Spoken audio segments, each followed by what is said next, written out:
మనకు అస్వస్థత ఎందుకు కలుగుతుంది? స్వస్థత కలగాలంటే ఏం చెయ్యాలి? దేవునికి కోపాన్ని పుట్టించే పనులను, ప్రార్థనలను, ఉపవాసాలను చేసినప్పుడు మనము అస్వస్థత పాలవుతాము. అనుకూలమైనవి చేసినప్పుడు మనకు స్వస్థత కలుగుతుంది. అవిశ్వాసంగా ఉంటే అస్వస్థత, విశ్వాసంగా ఉంటే స్వస్థత.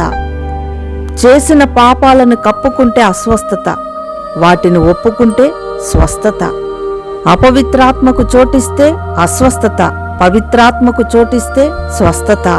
యేసు రక్తముచే కడగబడని వారికి సంపూర్ణమైన అస్వస్థత, యేసు రక్తముచే కడగబడిన వారికి సంపూర్ణమైన స్వస్థత కలుగుతుంది. కావున ఆ విధంగా చేస్తే అస్వస్థత కలుగుతుంది, చేయవలసిన విధంగా చేస్తే స్వస్థత కలుగుతుంది.